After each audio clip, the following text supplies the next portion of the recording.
समस्त जनता है, समस्त विश्व की जनता है। वो जो है जो धर्मों में कि मेरा धर्म महान है, वो कह रहा है मेरा धर्म महान है, वो कह रहा है मेरा ईश्वर महान है, वो कह रहा है मेरा ईश्वर महान है। तो आपस में ये धर्मों के बहाने और दूसरे को नीचा दिखाने के बहाने जो विश्व स्तर पे लड़ाइयाँ और जो युद्ध और आतंकवाद वगैरह है, इससे जनता परेशान हो चुकी है।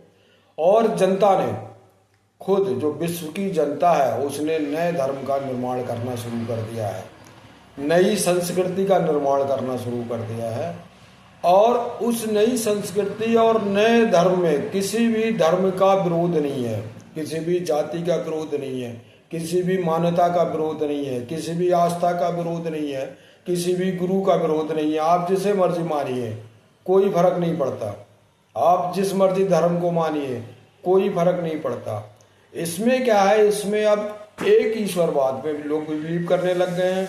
और लोग जो ब्रह्मांडीय शक्ति है, जो यूनिवर्स जो है, उसके जो सिद्धांत हैं उनको मानने लग गए हैं। उन्होंने ये विश्वास करना शुरू कर दिया है कि यूनिवर्स अपने हिसाब से काम करता है और जो भी कुछ देता है वो यूनिवर्स देता है और हम उस यूनिवर्स के हिस्सा हैं। और जो यूनिवर्स जिन शक्तियों के द्वारा हमारी मदद करता है उन्हें डिवाइन पावर कहते हैं। और डिवाइन पावर समझ लीजिए जो देवी देवता हैं, जो सभी धर्मों में मानते हैं, सभी धर्मों में अपने देवी देवताओं की पूजा करते हैं, तो देवी देवताओं को कॉम्बो ऑफर है। कॉम्बो जो है वो है पावर का कॉम्बो है। तो अब हमें देवी देवताओं के रूप में हम डिवाइन पावर्स को मानना शुरू कर दिया, ईश्वर के रूप में हम यूनिवर्स को मानना शुरू कर दिया। सब कुछ देने वाला यूनिवर्स है और जो हमारी मदद करती हैं वो डिवाइन पावर्स करती हैं। तो अगर हम इन दोनों चीज़ों को मानते हैं, हम डिवाइन पावर में बिलीव करना शुरू कर देते हैं, हम यूनिवर्स में बिलीव करना शुरू कर देते हैं, तो हमारे जीवन की तमाम जो समस्याएं हैं उनका समाधान धीरे धीरे धीरे धीरे होना शुरू हो जाता है। और हमारा जो मन है वो काफ़ी जो बेमतलब की चीज़ें हैं उनसे जो है वो फ्री हो जाता है और एक सही दिशा में लग जाता है। और उससे क्या होता है, जो हमारे काम करने की क्षमताएं बढ़ जाती है, पैसे का जो है वो स्रोत बढ़ जाते हैं और हम जो है खुश रहने लगते हैं, खुशहाली आने लगती है।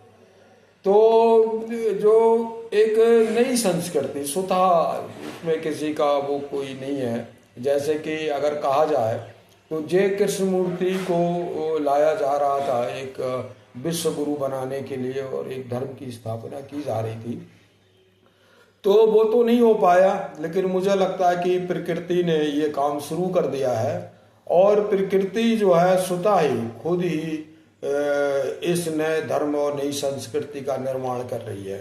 क्योंकि अभी हम देख रहे हैं जो विश्व स्तर पे कि धर्मों के नाम पर देश लड़ रहे हैं, आपस में लड़ रहे हैं कि वो धर्म के नाम पर उसे ख़त्म कर देना चाहता है, वो धर्म के नाम पर उसे ख़त्म कर देना चाहता है। तो धर्मों में जो है लोगों को बात तो मानवता की करते हैं लेकिन कहीं मानवता दिखाई नहीं देती है। तो जो सरल स्वभाव के लोग हैं, जो इन सब चीज़ों में जो और से आहत हो गए हैं, उन्होंने एक अपना जो है अलग उन्होंने सिद्धांत बना लिए हैं। और वो कोई नास्तिक आस्तिक और धार्मिक और उससे कोई उनका कोई मतलब नहीं है। कोई भी जो है डिवाइन पावर्स में बिलीव कर सकता है और कोई भी ये भी बिलीव कर सकता है कि डिवाइन पावर्स 24 आवर उसके साथ रह रही है, कोई उसमें परेशानी वाली बात नहीं है। और कोई भी जो ब्रह्मांड है, जो यूनिवर्स है, उसमें बिलीव कर सकता है, क्योंकि हम सब यूनिवर्स से ही पैदा हुए। जो यूनिवर्स में है वो हमारे अंदर है, हम यूनिवर्स का हिस्सा हैं। तो जब हम यूनिवर्स का अंश हैं, जब हम यूनिवर्स की तरह ही है, यूनिवर्स के जैसे ही है, तो यूनिवर्स हमें सारी सुविधाएं देने से कम मना करेगा। वो सारी सुविधाएं हमें दे रहा है।